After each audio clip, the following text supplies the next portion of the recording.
இந்த ஒரு விளாக என்னோட பேஜ்ல நான் அப்லோட் பண்றேன். பட் அத ஏன் பண்றேன்னு தெரிஞ்சுக்க இந்த வீடியோவ ஃபுல்லா பாருங்க. இன்னைக்கு லக்ஷ்மி பிரியாவுடைய என்கேஜ்மென்ட் மெஹந்தி விளாக் தான் நம்ம பார்க்க போறோம்.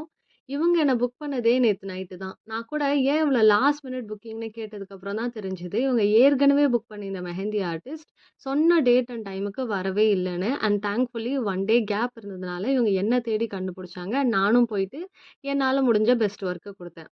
ஸோ இத பார்த்துட்டு இருக்க ஏதாச்சும் மெஹந்தி ஆர்டிஸ்ட்டோ, மேக்கப் ஆர்டிஸ்ட்டோ இல்ல எந்த வித சர்வீஸ் ப்ரொவைட் பண்ண போறீங்கனாலும், மேக்ஸிமம் சொன்ன டேட் அண்ட் டைமுக்கு போயிடுங்க. போயிடணும். பிகாஸ் நம்ம அட்வான்ஸ் எல்லாம் வாங்கியிருப்போம். அண்ட் அத நம்பி உங்க கிளையண்ட்டும் வெயிட் பண்ணிட்டு இருப்பாங்க. பட் அதையும் தாண்டி யாருக்கு வேணாலும், எப்ப வேணாலும் ஒரு எமர்ஜென்சி சிச்சுவேஷன் வரலாம் தான்.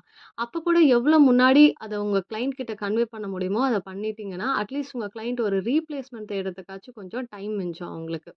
ஸோ இத மெயினா இந்த விளாக்ல நான் சொல்லணும்னு நெனச்சேன். அது சரி, இந்த ஸ்டார்ட்டிங்ல ஏதோ சொன்னியே, இந்த விளாகையே அப்லோட் பண்றேன்னு. அது எதுக்குன்னு கேட்டீங்கன்னா, இப்ப கேட்டுட்டு இருக்கீங்களா என்னோட வாய்ஸ். அதாவது இந்த விளாகுக்கு பின்னாடி வர வாய்ஸ் ஓவர் இதுக்காக தான். ஸோ எப்போ நான் ஒரு மெஹந்தி விளாக் போட்டாலுமே, அந்த விளாக்ல வர ஆர்டருக்கு பின்னாடி இருக்க கதைய கண்டிப்பா சொல்லணும்னு நெனப்பேன். Because every order holds a story to del.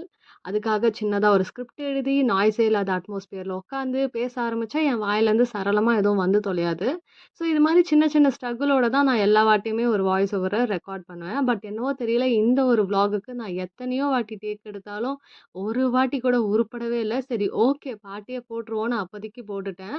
But இருந்தாலும் என் மைண்ட்ல இது ஓடிட்டே இருந்துச்சு. ஸோ வை நாட் இத அப்லோட் பண்ணக்கூடாது வித் மை வாய்ஸ் ஓவர் அப்படின்னு நெனச்சு போட்டுட்டேன். ஸோ என்ன மாதிரியே நீங்களும் ஒரு பிசினஸ கூட பண்ணிடலாம். ஆனா இந்த ஒரு கன்டென்ட் கிரியேட் பண்றது தான் இவ்வளோ கஷ்டமா இருக்குன்னு நெனச்சீங்கன்னா, கமெண்ட்ல 100% உண்மைன்னு டைப் பண்ணுங்க. ஸோ தட் அத பார்த்து நானும் கொஞ்சம் என் மனச தேத்திப்பேன். பாய்.